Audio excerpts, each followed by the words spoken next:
My ex-wife and mother-in-law called me a failure when I worked as a janitor in their family business.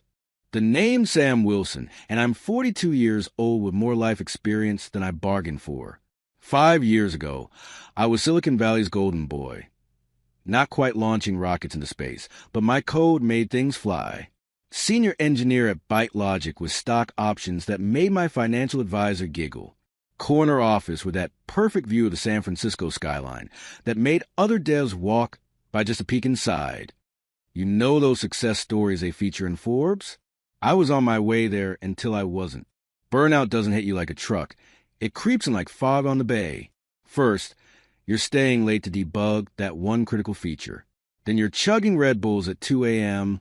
while your wife sleeps alone. Next thing you know, you're staring at your monitor for an hour without typing a single line of code. My breaking point wasn't dramatic.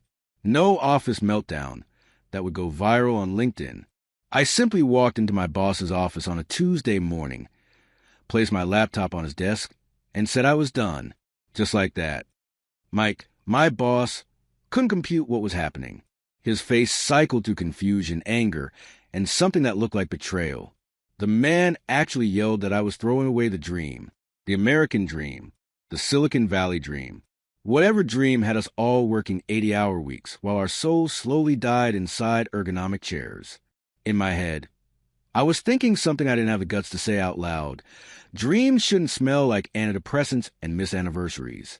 The drive home that day was the first time in years I felt like I could breathe. Windows down, wind in my hair. No Slack notifications pinging every 30 seconds. My ex-wife Megan didn't see it that way. Neither did her mother Brenda, the matriarch of their family startup BrightMind, some analytics platform for schools that was supposedly revolutionizing education. When I told them what I'd done, you'd think I confessed to selling state secrets. Brenda called me a traitor while sipping her $8 latte, foam perfectly preserved on her lipstick. According to her, real men don't break. Real men push through. Real men sacrifice their mental health on the altar of capitalism and call it ambition. Our divorce was faster than Starbucks Wi-Fi on a slow day. 12 years of marriage dissolved in paperwork and mediator appointments. The judge barely looked up from his papers when granting Megan primary custody of our daughter Miley. Just another Tuesday in family court. I got an apartment the size of my old office bathroom and watched my savings account shrink while looking for jobs. Turns out, when you walk out of senior position without notice, Silicon Valley has a long memory. The rejections piled up like unopened mail. Life has a sick sense of humor. 3 months of unemployment later, I became the night janitor at BrightMind. Yeah, you read that right. Cleaning toilets and emptying trash at the company my ex-wife's family runs. The same place where they host their famous Christmas parties I'm no longer invited to.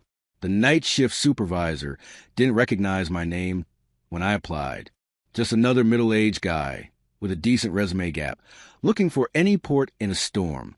The irony was so thick, you could cut it with a box cutter. I now use to break down cardboard for recycling. The new employees don't know who I am. To them, I'm just the quiet janitor who keeps his head down. But the old-timers, they remember. Troy, my former brother-in-law who heads their sales department, makes a point of dropping papers next to the trash when I'm around, then snickers like we're back in high school. One night, Brenda accidentally spilled her coffee on the floor right in front of me. Sam, clean this up, you're the professional now. Those were her exact words, while everyone pretended not to watch. I smiled thinly and thought to myself, patience is wanting to throw a mop at someone's head, but washing the floor instead. The worst part isn't the cleaning or the humiliation. It's Miley, my beautiful, brilliant 13-year-old daughter, who I'm not allowed to see without court supervision. Megan made sure of that, claiming my mental instability made me an unfit father. What can you give her besides the smell of bleach?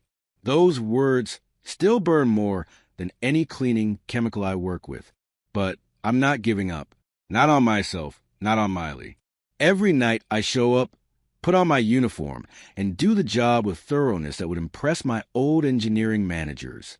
I made friends with Joe the security guard, a Vietnam vet who shares his homemade beef jerky and stories about his grandkids. We laugh about the weather, the Giants' latest losing streak, and the ridiculous startup jargon we overhear. I bring donuts to the night coders sometimes, the ones who stay late because deadlines don't care about work-life balance. They nod their thanks, most too absorbed in their screens to make conversation. I get it. I was them once, lost in the matrix, chasing that dopamine hit of solving the unsolvable. That's how I noticed Noah. Skinny kid, probably fresh out of Stanford, hunched over his laptop at 3 a.m. like the world would end if he closed his eyes. The blue light reflected off his glasses as he muttered something about neural networks and overfitting errors. As I wiped down his desk edge, careful not to disturb his workspace, I couldn't help myself. Add a dropout layer, or your model will overheat like my career did. The words just slipped out before my janitor persona could stop them. Noah looked up at me like I just started speaking in tongues. His bloodshot eyes widened, glasses sliding down his nose. "Where did you learn that?" he asked, suddenly very awake. I shrugged and kept wiping. I read stuff. He wasn't buying it. His fingers stopped typing completely, a rare sight for a coder on deadline. That's graduate-level machine learning terminology. Who are you really? For a moment, I considered walking away. Keeping my head down had been working fine, but something in his desperate, exhausted expression reminded me of myself before the fall, before I became invisible behind my mop and cart. Just a guy who used to write code before he started writing his life story with a mop. I said, "Finally, your architecture looks solid, but your training parameters need work." Noah swiveled his chair to fully face me now. Coffee and deadline momentarily forgotten. "Are you some kind of undercover hacker? Corporate spy?" His voice was half joking, half genuinely concerned. I laughed for what felt like the first time in months. "No, just an old dog who still remembers a few tricks. Good luck with your project, kid." As I pushed my cart toward the next row of desks, he called after me. "Wait, what's your name?" "Sam," I said without turning around. "Just Sam." The next evening, Noah was waiting by the break room when my shift started. 2 cups of coffee in hand, steam rising in the fluorescent light. And just like that, this janitor's lonely routine got a little less lonely. That cup of coffee Noah offered me turned into a nightly ritual. We'd meet in the break room around midnight. Him taking a coding break, me taking a mopping break. The 50-cent machine coffee tasted like warm dirt, but after 3 years of night shifts, my standards had dropped lower than the stock market during the 2008 crash. "This is the highlight of my shift," I told Noah after our third coffee meetup. The kid had this earnestness about him that reminded me of myself before corporate America had beaten the optimism out of me. Fresh out of Stanford with student loans that could buy a small house in any state except California.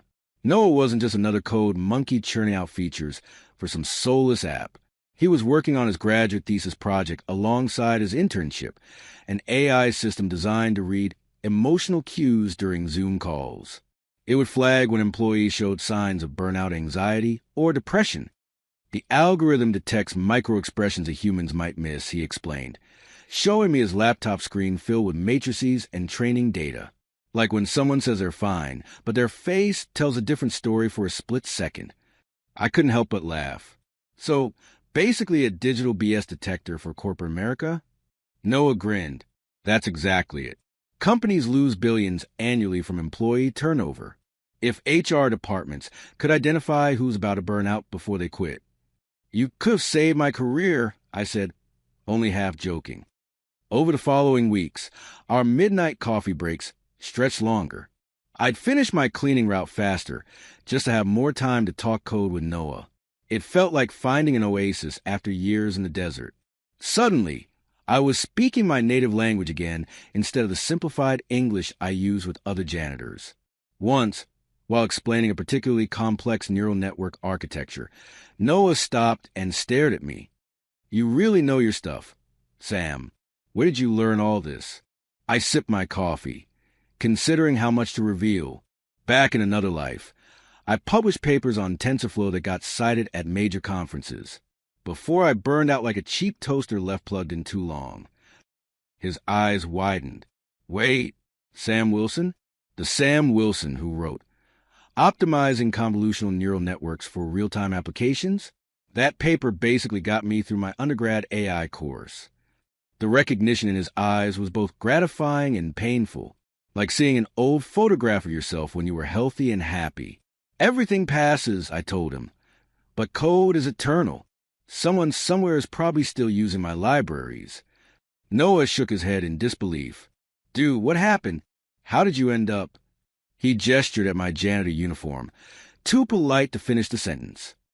I gave him the abbreviated version of my downfall, the 80-hour weeks that became 100-hour weeks, the panic attacks in bathroom stalls between meetings, the day I couldn't remember my daughter's birthday, the breaking point. Silicon Valley eats its young, I concluded. And sometimes it's not so young, too. Noah was quiet for a moment. Would you mind looking at my model? I think there's something wrong with my optimization function, but I can't figure out. That request was like offering a drink to a man who'd been sober for years. Dangerous. Tempting. Exactly what I wanted. Your loss function is like my ex-wife, I told him after examining his code. It makes a lot of noise, but doesn't actually help you improve. Noah burst out laughing, so loud the sound echoed through the empty office. I'd forgotten how good it felt to make someone laugh with a coding joke, to be seen as something more than the guy who empties the trash. We rewrote his code until sunrise, the cleaning completely forgotten. His model's accuracy jumped from 68% to 94% by the time the early birds started arriving for work. I had to quickly grab my mop and pretend I was finishing up as executives filtered in with their AirPods and Starbucks. For the first time in years, I drove home feeling alive, like I'd reconnected with a part of myself I thought was dead and buried. I slept soundly that day, not even bothered by the construction noise outside my apartment window. Our coding sessions became regular. Noah would bring problems, and I'd help solve them. We'd debate algorithm choices, like sports fans argue about quarterback stats. Sometimes I'd write pseudocode on napkins when inspiration struck. It felt like mentoring a younger version of myself, giving him the guidance I wish I'd had. You should be teaching at Stanford, not cleaning floors, Noah said one night after I'd explained a particularly elegant solution. I just shrugged. Maybe in another timeline. One Tuesday night, around 2 a.m., we were huddled over Noah's laptop deep in coding mode. I was explaining why his gradient descent algorithm was getting stuck in local minima when the lights in that section of the office suddenly flicked on. What the hell is going on here? I recognized that voice before I even looked up. Megan stood there in her designer business suit, arms crossed, looking like she caught two teenagers smoking behind the school. The CEO doesn't usually show up at 2 a.m., but quarterly reports were due, and Megan always micromanaged the numbers personally. Her eyes narrowed as she took in the scene, her ex-husband in a janitor uniform sitting next to her company's intern, both staring at code. Sam, are you serious right now? You're distracting our interns from actual work to relive your glory days. She turned to Noah. Don't let this loser fool you. He couldn't hack it when it mattered. That's why he's cleaning toilets, while people like you build the future. Each word was precisely aimed to draw blood. I said nothing, but inside I was thinking, better to be a janitor with a soul than a CEO without a heart. Noah, to his credit, stood up for me. Actually, Mrs. Wilson, Sam just helped me solve a major problem with my thesis project. He's brilliant with neural networks. Megan's laugh could have frozen hell over. Brilliance without follow-through is worthless. Intern with the janitor on your own time. Now get back to your assigned projects. She turned on her designer heel and walked toward her office, calling over her shoulder, Sam, the third-floor restrooms need attention. That's what we pay you for. Noah looked mortified. I'm so sorry. I didn't mean to get you in trouble. Not your fault, kid, I said, already standing up and reaching for my cart. The Queen has spoken. But something had shifted. After that night, I started thinking about quitting, not because of Megan's humiliation. I'd grown a thick skin for that. I was worried about Noah. In corporate America, being associated with the wrong person can tank your career faster than any coding mistake. I didn't want my presence to hurt his future. The following week, I gave my notice to the cleaning company. Found a similar night job at an office building downtown. Less pay, but no ex-wife breathing down my neck. No reminders of what I used to be. I didn't tell Noah I was leaving. Just disappeared like a ghost. Back to invisibility. Back to being nobody. For a month, I focused on my new routine. Cleaning floors that didn't hold memories. Taking out trash for strangers who didn't know my name. I even started going to a community college coding workshop on weekends, helping kids who couldn't afford boot camps learn basic programming. Small steps back towards something resembling purpose. Then came the email that changed everything. Noah had tracked down my personal email somehow. The message was brief, but hit me like a freight train. They accepted my project into Y Combinator's accelerator program. Without a technical co-founder, I'm drowning. You're my only hope. Please call me. I stared at those words on my cracked phone screen during my lunch break, sitting alone in a maintenance closet that smelled of industrial cleaners. The universe has a strange sense of humor. Just when you accept your place at the bottom, someone throws you a rope from above. Second chance or second grave. The question haunted me through my entire shift. That night, I stood in my tiny apartment bathroom, staring at myself in the mirror. Gray stubble, dark circles under my eyes, janitor uniform hanging on the door hook. Was I really considering jumping back into the tech world that had chewed me up and spit me out? The startup game is brutal even for 25-year-olds with nothing to lose. At 42, with a failed career and a daughter I barely saw, did I have the strength to try again? To risk failure on a public stage once more? I thought about what Noah's AI was designed to do. Identify people at their breaking points before they shatter. Maybe I needed that 5 years ago. But maybe what I needed now was exactly what Noah was offering. Purpose. When my shift ended at 6 a.m., I did something I hadn't done in years. Instead of going straight home to sleep, I drove to Ocean Beach and watched the sunrise over San Francisco. Silicon Valley was just waking up across the bay, thousands of ambitious souls ready to change the world or die trying. I pulled out my phone and typed a reply to Noah. I'm in, but on my terms. Back in my apartment, I threw my mop into the corner with a satisfying thud. All right, Sam, I said to myself, time to get back in the game. The next morning, instead of sleeping, I stood in front of my bathroom mirror with a pack of sticky notes in hand. Ideas already forming faster than I could write them down. The janitor was reporting for a different kind of duty now. My apartment became our headquarters by default. Not exactly the gleaming Silicon Valley office space you see in tech documentaries. More like a glorified closet with plumbing. The place was barely 400 square feet, with a kitchenette that doubled as my home office. But the rent was what a 42-year-old janitor with child support payments could afford in the Bay Area. In other words, it cost almost everything I made. The morning after I texted Noah, he showed up at my door with a backpack full of energy drinks, 3 packs of sticky notes, and the kind of manic enthusiasm only 20-somethings possess. My walls soon disappeared under a rainbow of Post-its, yellow for core features, blue for technical architecture, pink for market strategy, green for potential clients. Welcome to our Pentagon. I told him as we stepped back to admire our analog version of a project management board. Noah laughed, but I was only half joking. From these humble beginnings, we were planning to wage war on the very industry that had chewed me up and spit me out. We called our startup Humana IQ. The name came to me during a 3 a.m. brainstorming session fueled by cheap instant coffee. Our mission was simple yet revolutionary. Build AI that could detect employee burnout through Zoom calls and help companies reduce turnover. The irony wasn't lost on me. If something like this had existed 5 years earlier, maybe I wouldn't have ended up cleaning toilets at my ex-wife's company. Noah brought the cutting-edge machine learning knowledge and academic connections. I contributed years of real-world software architecture experience and the hard-earned wisdom of someone who crashed and burned in spectacular fashion. Between his optimism and my cynicism, we balanced each other out perfectly. The Y Combinator acceptance gave us 3 months of runway, barely enough to build a minimum viable product. I withdrew the last of my meager savings and stopped paying into my 401k. Noah moved out of his expensive apartment and into a friend's couch to stretch his finances. We were all in, betting everything on this one shot at redemption. I hadn't coded professionally in years, but it came back faster than I expected. My fingers remembered keyboard shortcuts my conscious mind had forgotten.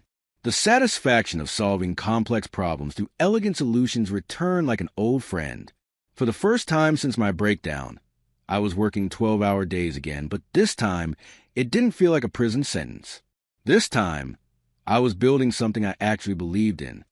There's something both terrifying and exhilarating about creating a startup in your 40s. The stakes feel higher. You're acutely aware that this might be your last chance to build something meaningful. My 20-something colleagues at ByteLogic had approached each project with casual confidence, secure in the knowledge that even if they failed, they had decades to try again. I didn't have that luxury anymore. Our first prototype was a disaster. The AI kept flagging everybody as being on the verge of a nervous breakdown, including a particularly cheerful marketing executive who just returned from vacation. Noah was devastated, but I laughed harder than I had in years. "Kid," I told him, "you've just created the world's most pessimistic algorithm. It thinks everyone's as miserable as I was at ByteLogic." We pivoted, refined, recalibrated our training data, slept less, coded more. The living room floor became our cafeteria, littered with empty pizza boxes and Thai food containers. My bathroom cabinet transformed into a medical supply closet stocked with eye drops, wrist braces, and industrial-strength ibuprofen. 1 month in, we had something workable. We ran it against recorded Zoom calls from companies that had partnered with Noah's research lab at Stanford. The results were promising enough that we celebrated by ordering from an actual restaurant instead of the dollar menu. 2 months in, we had our first breakthrough.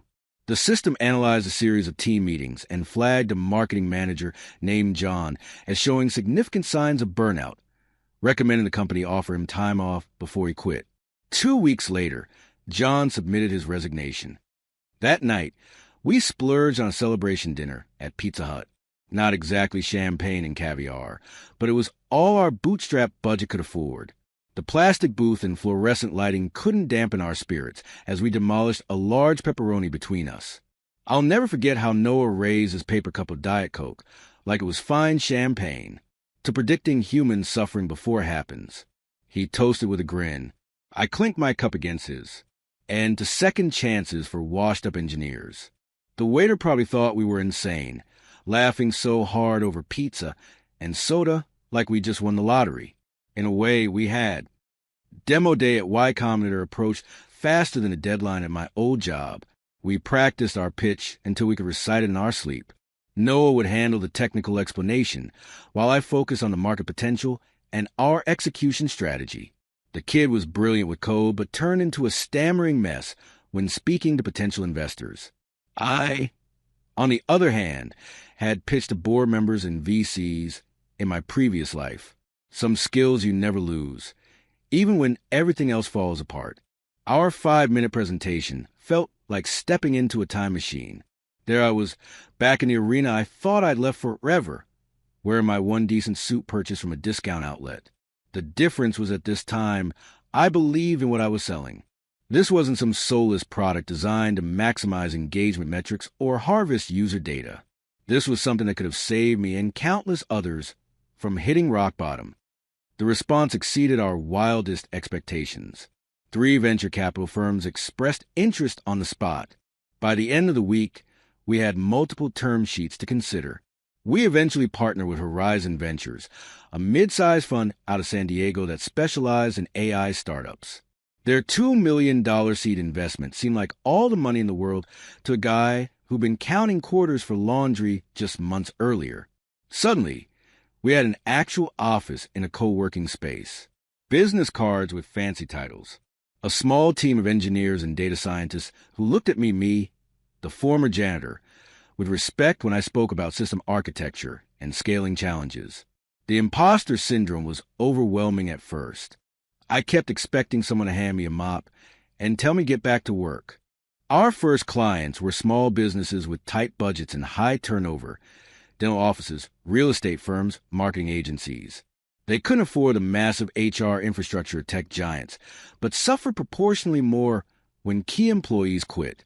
We charged them a fraction of what competitor solutions cost and delivered results within weeks. The testimonials started rolling in. A dental practice in Phoenix reduced staff turnover by 40% after implementing our recommendations. A boutique law firm in Chicago retained 3 associates they would have otherwise lost. A tech startup in Austin identified and addressed a toxic team dynamic before it spiraled out of control. With each success story, our confidence grew. So did our client list and revenue projections. 6 months after that Pizza Hut celebration, we were cash flow positive, a rare achievement for a SaaS startup still in its first year. I approached scaling our infrastructure with the caution of someone who'd seen systems collapse under pressure. At ByteLogic, we prioritized speed over stability, resulting in frequent outages that had us frantically debugging at 2 a.m. while executives breathed down our necks. I wasn't making that mistake again. Stability is when you can sleep through the night, I told Noah whenever he pushed for faster feature rollouts. A lesson I learned the hard way. Our architecture wasn't flashy or cutting edge, but it was rock solid. Triple redundancy, comprehensive error handling, automated failover systems. The works. Other startups in our cohort moved faster and got more press, but none could match our 99.99% uptime. While we were building something sustainable, rumors began circulating about trouble at BrightMind. I didn't seek out this information. Silicon Valley is just a small town disguised as an industry. Word travels fast, especially about companies in decline. Apparently, their core product had fallen behind competitors. Major clients were jumping ship. Brenda was reportedly screaming at employees during all-hands meetings. Troy was spotted drunk at industry events, desperately trying to close deals by offering massive discounts. Megan had taken an extended mental health break, the irony of which wasn't lost on me. I took no pleasure in their struggles. Well, maybe a tiny bit, if I'm being completely honest. But mostly, I felt a strange sense of detachment. Their success or failure no longer defined me. I was too busy building something meaningful to waste energy on schadenfreude. Our big breakthrough came when a Fortune 500 company signed on for a pilot program across their customer service division. Suddenly, Humana IQ was handling thousands of Zoom meetings daily, identifying burnout patterns, and generating actionable reports for management. The contract was worth more than my entire 5-year salary at ByteLogic. Noah and I celebrated with a proper dinner this time, at an actual restaurant with cloth napkins and everything. He ordered champagne, insisting that some milestones demanded more than soda in paper cups. To think, he said between sips, a year ago I was desperate in turn, and you were mopping floors. The universe works in mysterious ways, I replied. Sometimes it needs to break you apart completely before it can rebuild you into something better. As our first anniversary approached, Horizon Ventures called a special meeting. Given our growth trajectory and market position, they wanted to discuss acquisition opportunities, not of us being acquired, but of us acquiring smaller competitors to expand our capabilities. One name on their list made me freeze: BrightMind. According to their analysis, my ex-wife's family company was on the brink of bankruptcy, hemorrhaging clients and burning through their last reserves. Their technology was outdated, but their client relationships still had value. The asking price was pennies on the dollar compared to their previous valuation. I stared at the spreadsheet, trying to process what I was seeing. The universe wasn't just mysterious. It had a wicked sense of humor, too. After the meeting, Noah found me standing by the window, looking out at the San Francisco skyline that had once represented all my broken dreams. "What are you thinking?" he asked, studying my expression carefully. I turned to him with a half-smile. "This is either poetic justice or a trap. What do you think?" The acquisition proposal for BrightMind sat on my desk for 3 days untouched. Every time I walked into my office, I'd stare at the folder like it contained radioactive material. Noah finally called me out. "So are we buying your ex-wife's company, or just using the folder as a fancy paperweight?" I finally opened it on day 4. The numbers confirmed the rumors. Brightmind was circling the drain faster than my last paycheck at the janitorial service. Their cash reserves would barely last 2 months. Client retention looked like a ski slope, the dangerous kind. Their once innovative education analytics platform now resembled a Windows 95 installation running on modern hardware. The company, once valued at $15 million, could now be ours for less than the price of a modest home in Palo Alto. Noah flipped through the documents, eyebrows climbing higher with each page. Their tech stack belongs in a museum, he pointed out. We'd essentially be buying a client list and real estate. He wasn't wrong. From a technical standpoint, acquiring Brightmind made as much sense as installing a fax machine in our office. Their code base resembled spaghetti thrown against a wall by an angry chef. Their data architecture looked like something designed during a hackathon, after 3 days without sleep. But sometimes business isn't about technology. It's about relationships, market position, and occasionally sweet karma. Their client list includes major school districts we'd take years to land, I reminded him. Plus, they have primo office space in Soma. Noah gave me his best skeptical startup founder look. You want to buy your ex-wife's company for office space? Really? I leaned back in my chair, finally saying what we both knew. There might be a certain poetic justice to it. The janitor returns as the CEO. It's practically a Hallmark movie, minus the Christmas theme and romance subplot. Is this about revenge? Noah asked without judgment. I considered the question.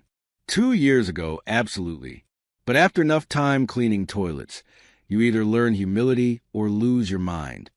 It's not revenge, I told him honestly.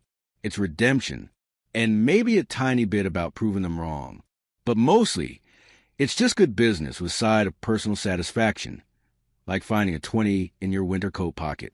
Noah grinned. Then let's do it. But I have one condition. The kid was starting to negotiate like a true Silicon Valley operator. What's that?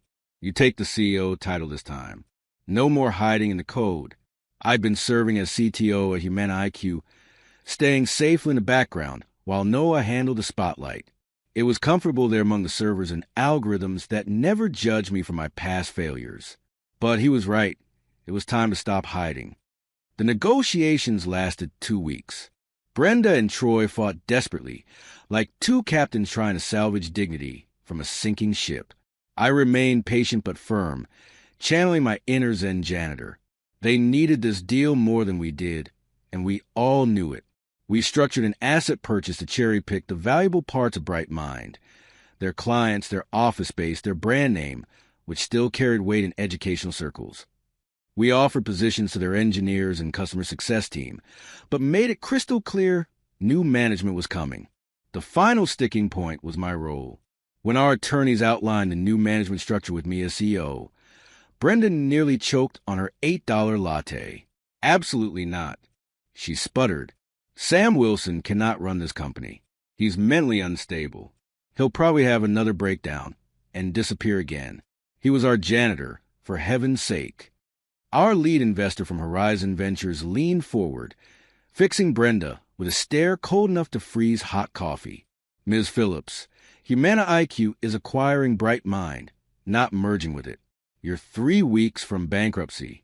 This deal is your only chance to salvage anything from the company you've run into the ground. The janitor clause isn't negotiable. The papers were signed the next day. Brightmind became a wholly owned subsidiary of Humana IQ. After the lawyers and bankers left, I sat alone in our conference room staring at the signed documents. 5 years ago, I'd been at rock bottom, scrubbing toilets in this very building. Now I owned it. If life were fair, Morgan Freeman would be narrating this moment. Walking into Brightmind's office as its new owner was like entering an alternate universe. I'd chosen my outfit carefully. Not an expensive suit that screamed, I'm compensating for past humiliation, but a perfectly tailored $200 ensemble from Target. Professional enough to command respect, modest enough to make a point. Success doesn't need designer labels. The receptionist, Julie, who'd always snuck me donuts during my night shifts, did a double take when I walked in with our executive team. Mr. Wilson? She asked, confusion evident. Are you here to see Miss Phillips? I'm here to address the staff, Julie. The acquisition was finalized yesterday. I'm the new CEO. Her jaw dropped so fast, I worried she might need medical attention. The all-hands meeting was scheduled for 10 a.m. sharp. Employees filed into the main conference room, whispering like kids at a magic show. Some recognized me from my cleaning days. Others knew me only by reputation, either as the ex-husband of their boss or as the co-founder of Humana IQ. Troy walked in last, his usual swagger replaced by the awkward shuffle of a man who just discovered his fly was down at a funeral. The Rolex on his wrist and Italian loafers on his feet suddenly looked like costume jewelry from a clearance bin. Brenda attended with the enthusiasm of someone getting a root canal without anesthesia. She sat in the back corner, arms crossed, designer sunglasses unsuccessfully hiding her puffy eyes. I spotted Megan among the marketing team, looking shell-shocked. According to office gossip, she'd been losing influence in the company over the past year as it struggled, even in a family business. Failure has consequences. Now she was watching her ex-husband, the man she once mocked for his mental breakdown, take control of her family's company. Sometimes life delivers plot twists even Hollywood would reject as too unrealistic. Standing at the front of the room that had once been forbidden territory, I surveyed the faces before me, nervous, confused, worried about their jobs. I remember that feeling all too well. For those who don't know me, I'm Sam Wilson, CEO of Humana IQ and now Bright Mind. Some of you may recognize me. 5 years ago, I worked in this building, not as an executive, but as the person who cleaned your offices after hours. A murmur rippled through the crowd. Troy studied his expensive shoes like they held the secrets of the universe. Megan stared straight ahead, her face impressively blank.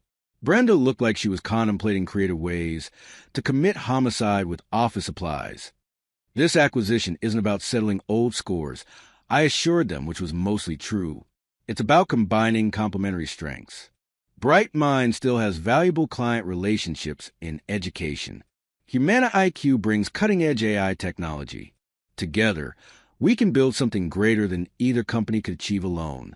I outlined our integration plan, emphasizing that we valued their institutional knowledge and weren't planning the standard Silicon Valley acquisition move, mass layoffs followed by champagne toast to synergy. Instead, we would evaluate each role on its merits. As the meeting concluded, I noticed something unexpected in many employees' expressions: relief. Bright Mind had been sinking for months while leadership arranged deck chairs on their Titanic.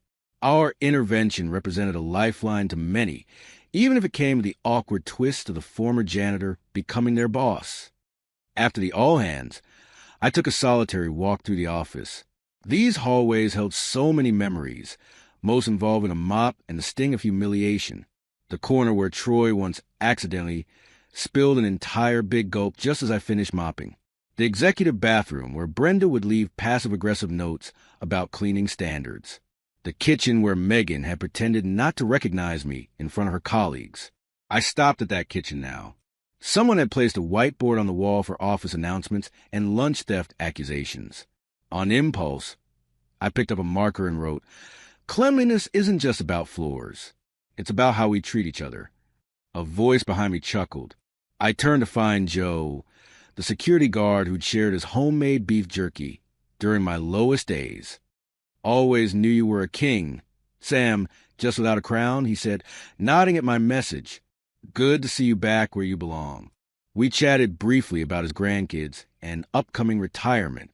I made a mental note to ensure his pension survived the acquisition intact. Some debts can't be measured in quarterly reports. Over the following weeks, we began the delicate process of integration. Troy resigned within the first month, unable to adjust to the new hierarchy where he answered to his former brother-in-law. I accepted his resignation with the same professional courtesy he'd shown me when I was cleaning his office. Absolutely none. Okay, maybe there was a little revenge after all. Brenda proved more resilient. After her initial hostility, she shifted to grudging cooperation. She'd built Bright Mind from scratch and, despite her flaws, knew its inner workings better than anyone. I offered her a role as an advisor during the transition. Limited authority, but enough respect to salvage her reputation in the industry. Megan's situation was more complicated. She'd been avoiding me since the acquisition announcement, ducking into conference rooms when she saw me coming. I finally found her alone in the break room, staring into a coffee cup like it contained the answers to life's mysteries. This is weird for both of us, I acknowledged, breaking the ice. But we can make it work professionally. She looked up, shadows under her eyes. You came back just to take everything, didn't you? I didn't come back at all. I corrected her. I never left. I was here cleaning your coffee spills while you were pretending I didn't exist. The difference is, now I have the corner office instead of the janitor's closet. Her eyes flashed with that familiar anger. You're enjoying this, aren't you? I considered lying, then decided against it. A little, yeah, but not as much as I thought I would. Success is actually a better feeling than revenge. Who knew? She didn't have a response to that. The following week, she submitted her resignation. I wasn't surprised, but I also wasn't celebrating. Some victories feel hollow once you've actually won them. As fall turned to winter, Humana IQ Bright Mind stabilized into a promising enterprise. Our combined client list spanned corporations, universities, and 12 school districts across the country. Noah thrived as Chief Innovation Officer, constantly pushing our technology forward. At 24, he was already being profiled in tech magazines as the next big thing. For my part, I discovered I actually enjoyed being CEO. The strategic challenges, the client relationships, the responsibility of building something lasting, all of it engaged parts of my brain that had gone dormant during my time with the mop. Not that it didn't come with costs. My apartment had become little more than a storage unit with a shower. My diet consisted primarily of takeout, consumed during conference calls. My social life was a weekly boxing class where nobody knew me as anything but the middle-aged guy with a decent right hook. On the personal front, things remained complicated. Miley, now 13, was still largely absent from my life despite my improved circumstances. Our contact remained limited to supervised visits every other month, a painful reminder that some damage can't be undone with a successful exit or a fancy title. I'd file for a custody review based on my changed circumstances, but the legal wheels turned slowly. Meanwhile, I sent child support payments double the court-mandated amount and maintained a college fund that grew with every successful quarter. One December evening, I was working late, a habit I couldn't break despite being the boss. The building was nearly empty, the cleaning staff, whom I made a point of knowing by name, quietly going about their rounds. My phone rang with an unknown number. I almost didn't answer, expecting a spam call. When I did, a formal voice identified herself as Sandra Thompson from Child and Family Services, explaining she was Miley's new caseworker. My heart immediately began racing. Is everything okay? I asked. Worst-case scenarios flooded my mind. Everything's fine, Mr. Wilson, she assured me. Actually, that's why I'm calling. Miley has seen news articles about your company and has expressed interest in seeing you outside the regular visitation schedule. I nearly dropped the phone. For years, our visits have been awkward affairs at family service centers, with Miley politely distant and me trying not to seem desperate for connection.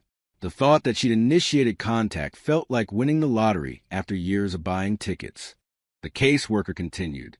We need to update her file, given your changed circumstances. Would you be available for a home visit next week? I glanced around my office, the place where I spent far more time than my apartment. Actually, could we meet here? At my company? I think Miley might be interested in seeing what we do. That would be acceptable, Miss Thompson replied. How about next Tuesday afternoon? Bring her tomorrow, I said, surprising myself with the urgency in my voice. If that works for your schedule. After arranging the details, I sat back in my chair, emotions washing over me. The thought of showing Miley what I'd built since those dark days meant more than any acquisition or funding round ever could. I'll bring her by at 2 p.m. tomorrow, the social worker confirmed before hanging up. My heart pounded in my chest as I said the words I've been waiting years to say. Bring her tomorrow. I spent the entire morning before Miley's visit in a state, that could only be described as controlled panic. My executive assistant watched in amusement as I straightened the same stack of magazines 3 times and adjusted a plant that looked perfectly fine. Even Noah noticed my nervousness, commenting that I seemed more stressed than during our series A Pitch to Investors. When was the last time you saw a CEO sweat over a teenager's opinion? He joked. Every parent in America. I shot back.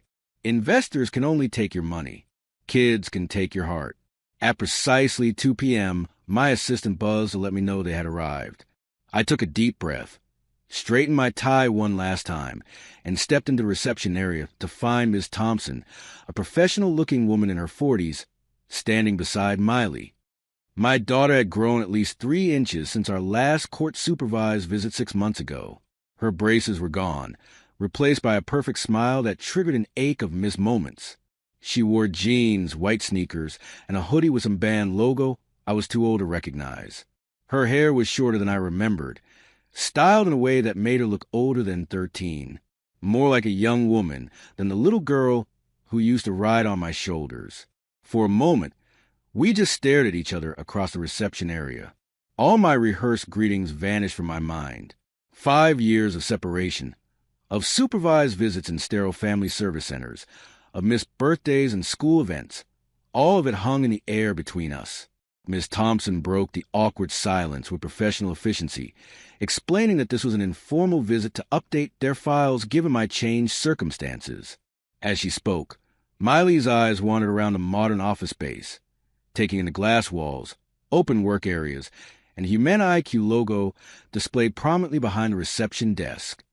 "Welcome to Humana IQ," I managed to say, finding my voice at last. "Would you like a tour?" Miley nodded, still studying the logo. "Dad," she asked, "is all this really yours?" That single word, Dad, instead of the formal father she'd been using in our supervised visits, hit me harder than any business success ever could. I swallowed hard before answering. "It's mine and Noah's," I explained. "We built it together. I'll introduce you to him during the tour. We help companies identify when their employees are burning out, so people don't break like I did once." A flash of understanding crossed her face. She'd been 9 when my life imploded, old enough to sense the chaos, but too young to fully comprehend it. Now, at 13, she was connecting those dots. As we began our tour, I explained our technology in terms a tech-savvy teenager could understand.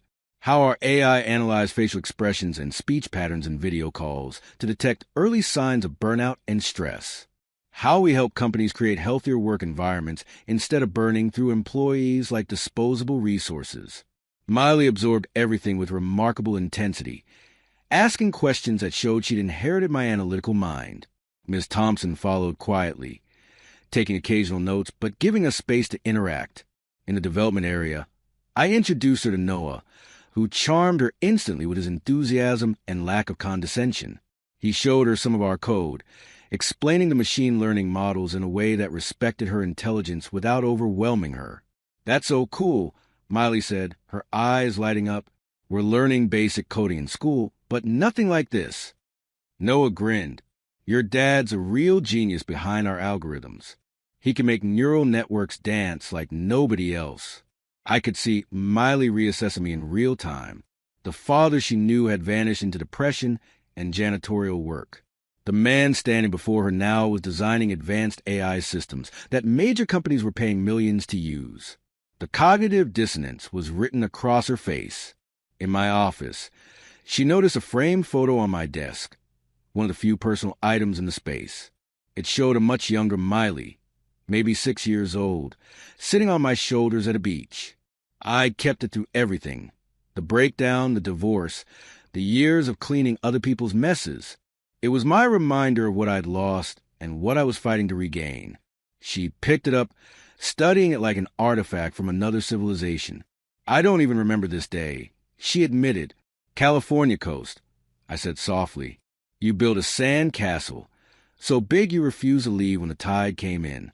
I had to carry you away while you protested that you could defeat the ocean if given the chance." A smile flickered across her face, the first genuine one I'd seen directed at me in years. "That sounds like me." Ms. Thompson stepped out to take a phone call, leaving us momentarily alone. An awkward silence settled between us, the kind that forms when there's too much to say and no easy place to start. Miley broke it by gesturing toward my computer. "Do you still code? Mom said you were really good at it before." "Before everything." Every day I nodded. It's like riding a bike. Once you learn, you never really forget. Just get a little rusty. She hesitated, then asked a question that clearly had been on her mind. "Why did you become a janitor? At Mom's company? That seems weird." I considered how to answer in a way that was honest, but appropriate for a 13-year-old. The complete story involved depression, medication, therapy, and rock bottom. Topics too heavy for this fragile reconnection. After what happened at my old job, no tech company would hire me. I explained carefully. I needed work, and night janitorial shifts fit with my therapy appointments. The irony of cleaning your mom's office wasn't lost on me, but sometimes life takes strange turns. That job gave me perspective I needed, and eventually led me to meet Noah and start this company. She nodded, processing this information with surprise and maturity. Then, with a directness only kids can muster, she asked, "Was it hard? Being a janitor after being an executive?" "Extremely," I admitted, but not for the reasons you might think. The work itself was honest. What was hard was feeling invisible.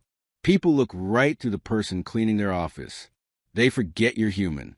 A thoughtful expression crossed her face. Like how kids at school ignore the cafeteria workers. Exactly like that, I said, impressed by her empathy. It taught me to see people others overlook. Now I make sure our janitorial staff here get good benefits and are treated with respect. Everyone in this building knows their names. My phone buzzed with a message from my assistant.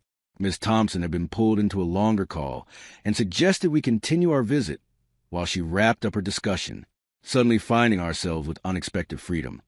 I gave Miley the complete tour, including our break room with its impressive snack selection that made her eyes widen. The perks of startup culture never failed to impress newcomers.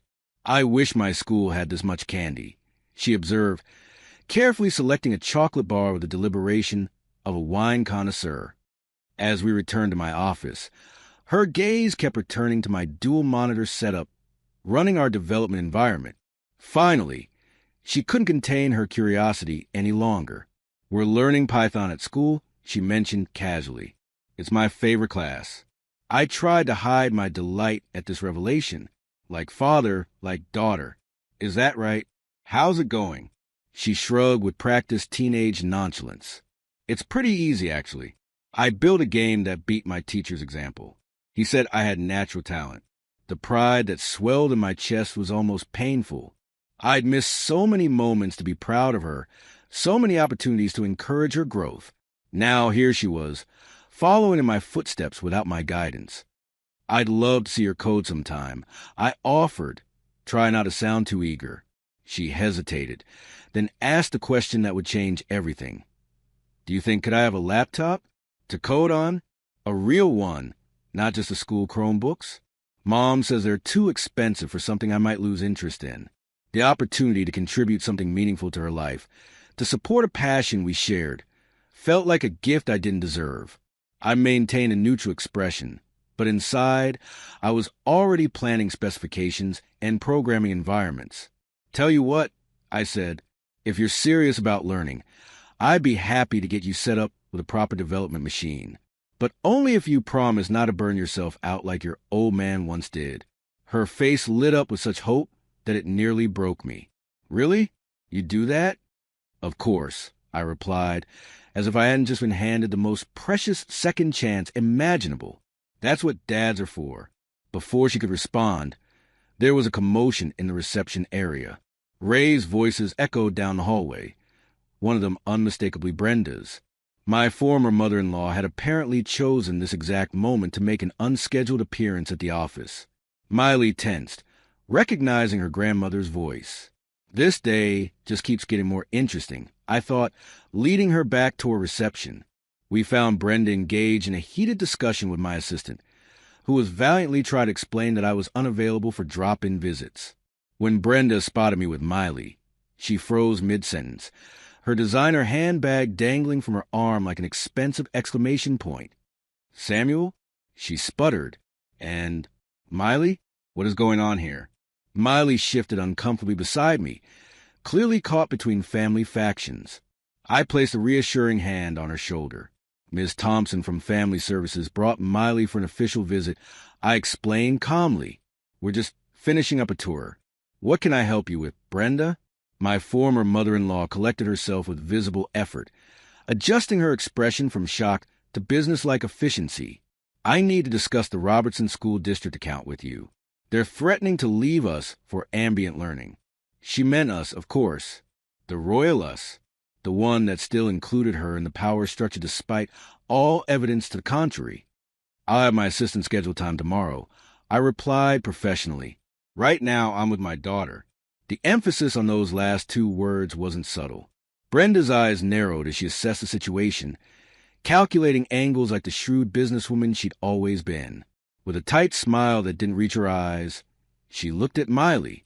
"Darling, your mother's been worried sick about where you were. She'll be relieved to hear you're here." The implication that Megan didn't know about this visit hung in the air. I glanced at Miley, who was studying the floor with sudden interest. "This is an official visit with social services."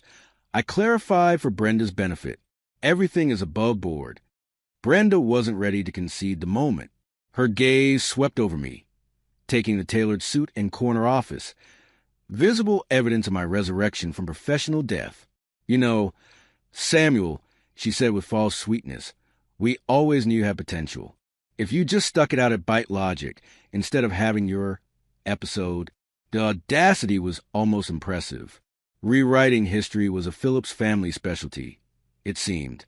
"I appreciate your concern for my career trajectory, Brenda," I replied evenly. "But as you can see, things worked out. Now, if you'll excuse us, we were in the middle of something important." She hesitated, clearly unaccustomed to being dismissed, especially by someone who had once cleaned her office bathroom. With a final tight smile at Miley and a promise to call about the Robertson account, she retreated, designer heels clicking aggressively across the reception area. I was about to apologize to Miley for the awkward encounter when my assistant appeared with another update. Ms. Thompson had concluded her call and was ready to continue our visit. Perfect timing.